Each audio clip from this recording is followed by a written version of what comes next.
Hey there, true believers.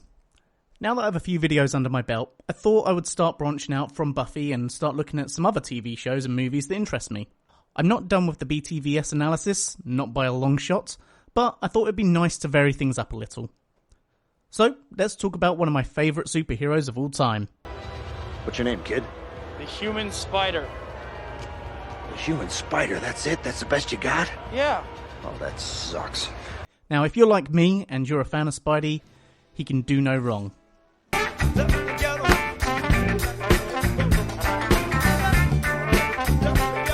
Well, almost no wrong.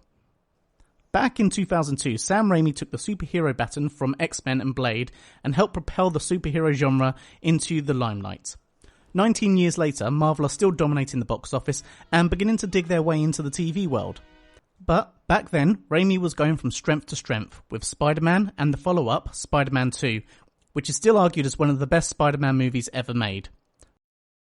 But all good things come to an end, and for Raimi and Tobey, that was Spider-Man 3. It's no secret that the film was a hot mess, juggling too many storylines and characters and not doing any particular justice to any of them. The film is a classic example of studio interference and altogether too many ideas. But somewhere deep down, there is a pretty good film.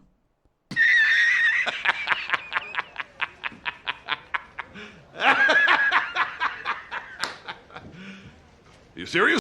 Okay, well, look, you're going to have to hear me out on this. Okay, I'm going to start with some of the small issues, and we'll build up to the bigger one. So, starting with...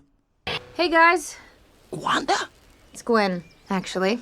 Look, I get it. It's a superhero movie. Spider-Man has to save the girl so she can fall in love with him and they can live happily ever... Oh yeah, wait. Okay, look, Red. I'm sorry, but you're going to need to get lost, okay? Hey. Gwen Stacy was a massive part of the comics, but 3 movies in, really? By getting rid of Gwen, we also get rid of a good chunk of runtime. Also, this scene in particular, which basically turns Peter Parker into a jerk, cheating on his girlfriend right in front of her. And you can't blame this on the suit because he doesn't have it yet. Next up, how the suit gets to Earth. A meteor lands next to Spidey and attaches to his motorbike. Obviously going the comic book route would probably be too convoluted and that could be a film all on its own, so that wouldn't really work. But there is a little animated show from back in the 90s that you may be aware of.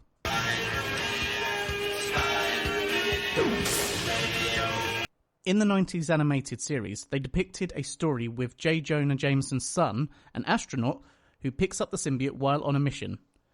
On their way back to Earth, something has gone wrong and they crash land in New York.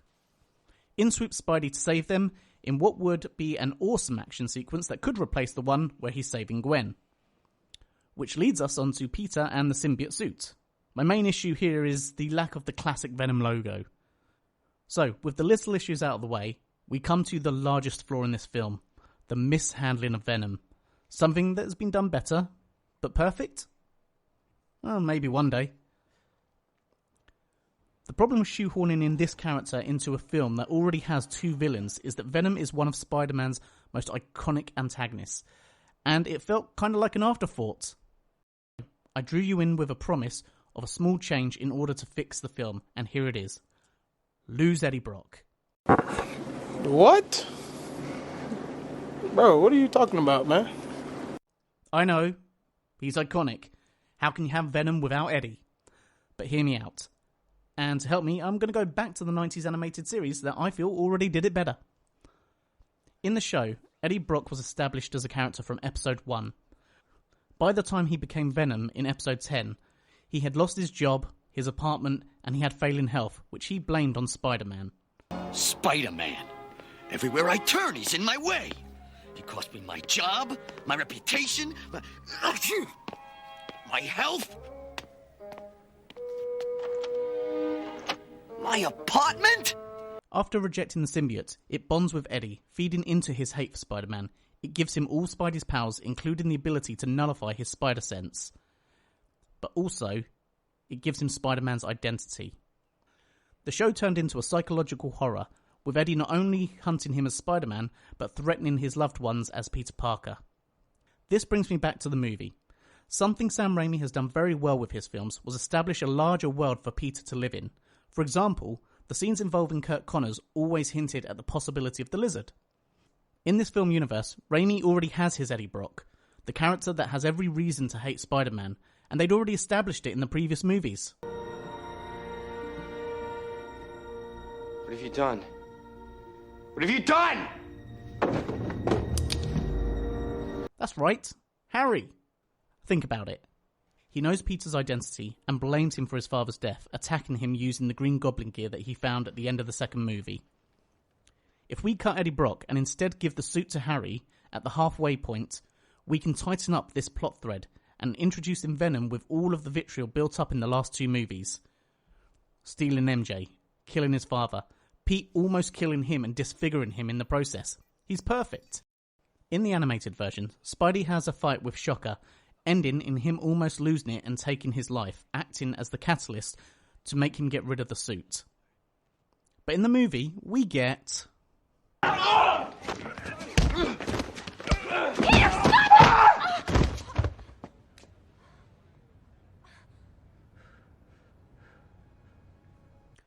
Also in the film, we get a second fight between Spidey and Harry.